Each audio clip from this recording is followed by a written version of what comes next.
Hello YouTube, Bob Lee here. I just recently purchased some attachments from my table saw. I just got the Incra 1000 FE, and I have the Minor Express sled. They came as a kit together. So part of my learning experience here in the shop, I wanted to update my miter gauge for quite some time, and I haven't really tried any projects with my old miter gauge right now because it's just not as accurate as I'd like it to be. So I'm going to see what I can do. Something else that I've been planning on for several years, I haven't been able to run the larger blades in my table saw that I would like. My table saw is actually a 12-inch, and I've been running 10-inch blades in it, which has been fine. But the other day I decided to take a chance on something. Sears had a Craftsman 12-inch blade there, and they have a 1-inch bore. Well, my saw is so old, or is old enough to have only a 5/8 shaft, running shaft on its motor for blades. So that's why the 10-inch has always been a better option for me, because I haven't been able to find any 12-inch blades with the center shafts. But just recently I came into some insert washers that go down to a 5/8 shaft but also fill up the 1-inch bore on the blades. So we're gonna, okay, shop safety, this saw has been unplugged before I even start to work on it. I just wanted to show you, I've got a 2.5-inch depth cut with my 10-inch blade, which is for most of my wood is fine. Now my particular Craftsman saw, I bought it in the early 70s,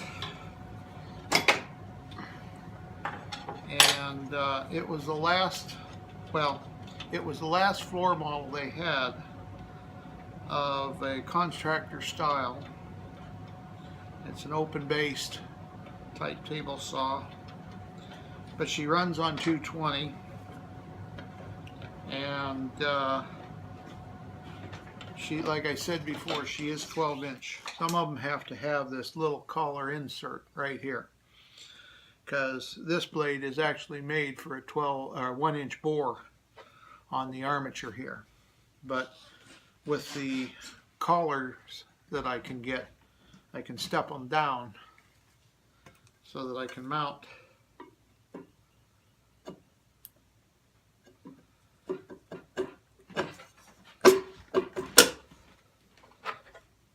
the taller blades.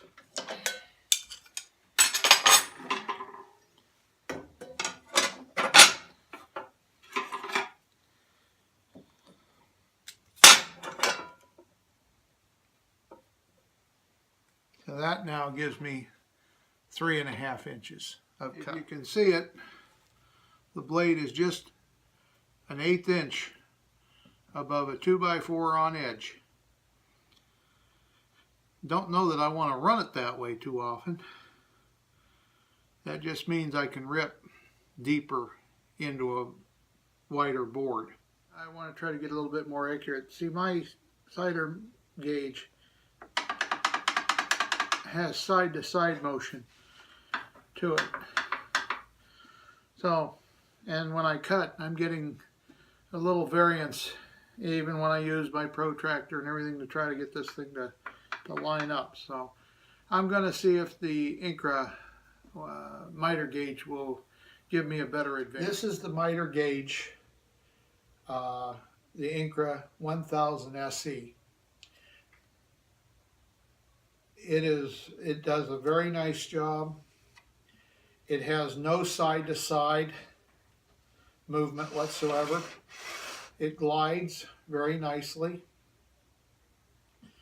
And the fence is adjustable on this particular model. It can go out quite a ways. But it is something that is going to take me a little bit to learn how to use all of it, but I will show you what I did with it. Well, there's the first six-sided circle mitered something with the new Incra.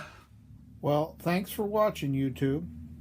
That's what I did today, and I appreciate everyone who has subscribed, and if you like what you saw, please subscribe. Well, YouTube, you have a good evening now.